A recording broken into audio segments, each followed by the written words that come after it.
2024ல நிறைய முக்கியமான படங்கள் இருக்கு. ஆனா அதிக எதிர்பார்ப்பு கொண்ட ஒரு கம்பீரமான திரைப்படம் அமரன். ஒவ்வொரு ராணுவ வீரர்களுடைய குடும்பத்திலையுமே பல கதைகள், பேசப்படாத கதைகள் இருந்துகிட்டே இருக்கு. பல உணர்வுகள் இருக்கு. கோபம், கொந்தளிப்பு, அன்பு, நேசம், பாசம்னு சொல்லிட்டே போகலாம். मेजर मुकुंद वरदराजन की पत्नी श्रीमती इंदु मुकुंद. அப்படி பேசப்படாத ஒரு முக்கியமான கதை தான் இந்த அமரன். ஒரு ஏவி உங்களுக்காக காத்துட்டு. 1983 முதல் தடவை வேர்ல்ட் கப் ஜெயிச்சு உலகத்தையே திரும்பி பார்க்க வச்ச நம்ம இந்தியால அதே வருஷம் ஒரு புது சக்தி பிறப்பெடுத்துச்சு. ஆனா அப்ப யாருக்கும் தெரியாது, அழுதுட்டு இருந்த இந்த குழந்தை இந்திய மண்ணோட மாபெரும் வீரனாவாங்க. இது ஒரு குழந்தையோட விளையாட்டு ஆசை இல்ல, ஒரு வீரனோட கனவு.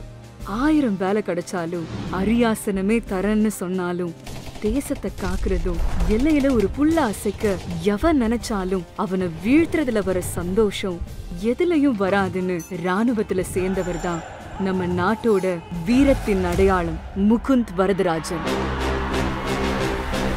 2005 ஆபீசர்ஸ் ட்ரைனிங் அகாடமியில சேர்ந்து கடுமையான பயிற்சியும் கண்ணுறங்காத கடமை உணர்ச்சியும் கொண்டு சிறந்த ராணுவ வீரனா உருவானாரு.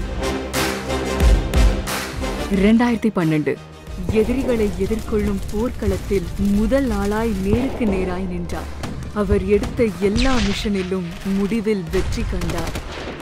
அவர் அணிந்த ராணுவ ஆடை சொல்லும் தேக உறுதியை, அவர் செலுத்திய தோட்டாக்கள் சொல்லும் தவறாத குறியை, அவர் சிந்திய வியர்வை சொல்லும் விழி உறங்காத கடமையை, அவர் சிந்திய ரத்தம் சொல்லும் தியாகத்தின் விலையை, அவர் வீழ்த்திய எதிரியின் ஆன்மா சொல்லும் அவரது பெரும் வீரத்தை.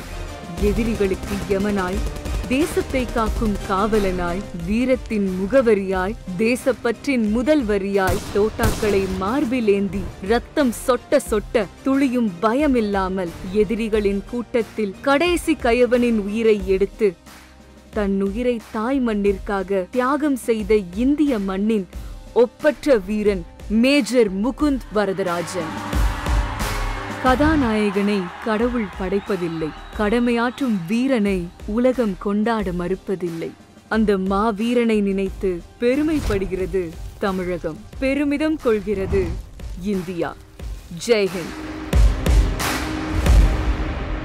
இன்று நீ உயிருடன் இருக்கிறாயா? சுற்றி முற்றி பார். நீ சுவாசிக்கும் இந்த காற்றில் பல ராணுவ வீரனின் மூச்சு கலந்திருக்கிறது. இந்த வீடியோ பார்த்து எத்தனை பேருக்கு கூஸ் பம்ஸ் வந்துச்சுன்னு எனக்கு தெரியல, ஆனா எனக்கு அது ஃபீல் ஆச்சு. Thank you so much. இப்போ நாங்க ஆரம்பிக்கலாமா? Thank you. Kamal sir, thank you so much. 65 ஆண்டுகள் சார் சினிமால.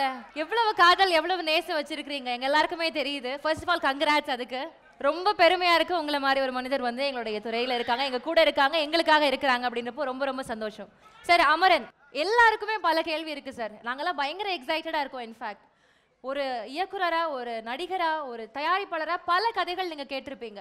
ஆனா அமரன் எதனால அதை சூஸ் பண்ணீங்க சார்? இதை நான் பண்ணணும் அப்படின்ற முடிவு எதுக்காக சார்? கடமை, கண்ணியம், கட்டுப்பாடு, குருதி பூணல், சத்யா, அந்த வரிசையில் அடுத்த அமரனா?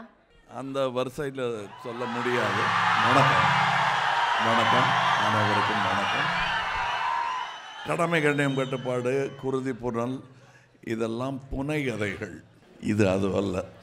இது நிஜம், நமக்காக நிகழ்ந்த நிஜம். இந்த கதை ஏன் இப்படி போச்சு அப்படின்னு கேட்கவே முடியாது. இதுதான் கதை. இதை தாங்கிக்க முடிஞ்சா தாங்கிக்குங்க அப்படிங்கிறது தான் இந்த கதையின் கிளைமேக்ஸை முதல்ல கேட்டவங்க இவங்க தான். நம்ம அதுக்கப்புறம் அவங்களுக்கு பதக்கம் கொடுத்தோம், போஸ்டுமஸ்லி பல மரியாதைகள் செய்தோம். ஆனால் இந்த வீரருக்கு நிகரான வீரம் வீட்லேயும் இருக்கணும். ஆமாம், அதை பற்றியதும் கூட இந்த கதை. அந்த நிஜம் அது எல்லா தாய்மார்களுக்கும் புரியும், எல்லா மனிதனுக்கும் புரியும். ஆனால் இது வித்தியாசமான கதை. இந்த கதையை நீங்க சூஸ் பண்ணதுக்கு ரொம்ப ரொம்ப ரொம்ப நன்றி சார். இந்த கதையை நாங்கள் சூஸ் பண்ணோம்லாம் சொல்ல முடியாது. இது நிகழ்ந்து விட்டது, நாங்கள் இதை கண்டெடுத்ததில் பெருமை கொள்கிறோம், அவ்வளோதான். தேங்க்யூ. இது என்னமோ இது எங்களுக்கு பங்கு என்னன்னா இது இந்த கடமையை செய்திருக்கிறோம் என்னும் பங்கு தான். சார், அந்த கண்டெடுத்தல் அப்படின்ற ஒரு விஷயம் சார் சொன்னாங்க. எப்படி கண்டெடுத்தீங்க? நீங்கள் வந்து இந்து மேம் கிட்ட பேசின உடனே உங்களுக்கு அந்த ஒரு ஸ்பார்க் வந்துச்சு அப்படின்னு நாங்கள் கேள்விப்பட்டோம்.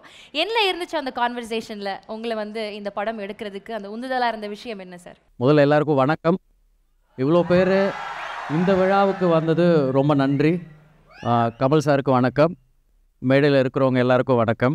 அதாவது ஃபைண்டிங் யுவர் ஃபில்ம் அப்படின்னு சொல்லுவாங்க. ஃபஸ்ட்டு வந்து ஒரு இது இது இது பற்றின தகவல்கள் இருந்துச்சு, இதை பற்றின மெட்டீரியல்ஸ் எல்லாம் இருந்துச்சு, பப்ளிக் டொமைனில் இருந்தது, ஒரு புக்கில் ஒரு சாப்டராக இருந்துச்சு, இப்படி நிறையா இருந்தது. பட் ஸ்டில் இது ஒரு திரைப்படம் ஆகிறதுக்கு இது இது எங்கே தொடங்குது, இது எப்படி முடியுது, இதோட கரு என்ன அப்படிங்கிறது வந்து கிடைக்காம இருக்கும்போது நான் ஒரு வாட்டி உங்களை மீட் பண்ணேன். த டே ஐ மெட் her, I think that day I found the film. அன்றைக்கி தான் வந்து ஓகே இது இது இது இது எவ்வளோ பெரிய ஜேர்னி, இது எவ்வளோ சோல்ஃபுல்லான ஒரு ஜேர்னி அப்படிங்கிறது வந்து தெரிஞ்சது. இப்போ அமரன் அப்படின்னா ஒரு வார் ஃபில்மாக இருக்குமா, ஒரு சோல்ஜரோட ஜேர்னியாக இருக்குமா, இப்படி எல்லா ஃபில்மும் தான் அது. But Amaran is primarily love story. அது வந்து ஒரு மனைவிக்கு கணவன் மீது இருக்கிற ஒரு காதல். வீரனுக்கு வந்து கண்ட்ரி மேலே இருக்கிற ஆர் தன்னோட ஜாப் மேலே இருக்கிற அந்த பேஷன் மேலே இருக்கிற ஒரு செல்ஃப்லெஸ் லவ், இந்த கிரேட்டர் லவ்னு சொல்லுவாங்கள்ல, அந்த மாதிரியான ஒரு லவ் ஸ்டோரி. ஸோ இதை எப்படி வேணாலும் அர்த்தம் பண்ணிக்கலாம். But the films journey started with her, with that one meeting. அப்படி தான் இது ஸ்கிரிப்டாக மாறுச்சு. அதுக்கப்புறம் தான் அதுக்கு ஸ்க்ரீன் பிளேவே பண்ணீங்க. Okay, very nice. இப்போ வந்து கதையெல்லாம் சூஸ் பண்ணிட்டாங்க எஸ்கே சார். இது ஒரு மிலிட்டரி படம். துப்பாக்கியோட கனம் எப்படி இருக்கு?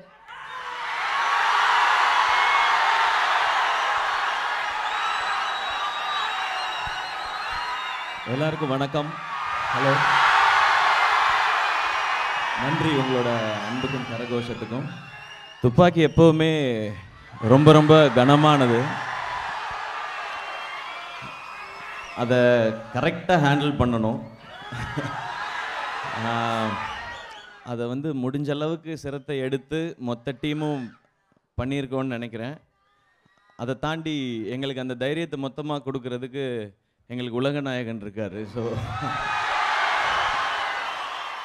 சார் சொன்ன மாதிரி இந்த கதையை நான் அப்படி தான் யோசிக்கிறேன். இந்த கதையை நான் தேர்ந்தெடுத்து தான் யோசிக்கல, இந்த கதை என்ன தேர்ந்தெடுத்திருக்குன்னு தான் நினைக்கிறேன். ஏன்னா என்னை பொறுத்த வரைக்கும் மேஜர் முகுந்த் வரதராஜன் அப்படின்றவர் ஒரு சூப்பர் ஹீரோ.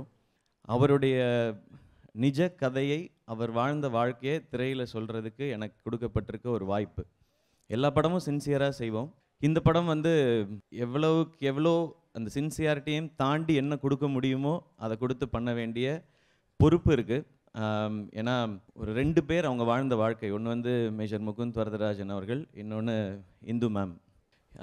இவங்க வாழ்க்கையே இதில் நம்ம ஸ்க்ரீனில் சொல்ல போகிறோன்னும் போது அது பெரிய பொறுப்பாக ஆரம்பத்தில் உணர்ந்தேன். அதை வந்து ரொம்ப சின்சியராக பண்ணுறதுக்கான எல்லா முயற்சியும் பண்ணியிருக்கோம். அது எப்படி இருக்குன்னு நீங்கள் பார்த்து தான் சொல்லணும்.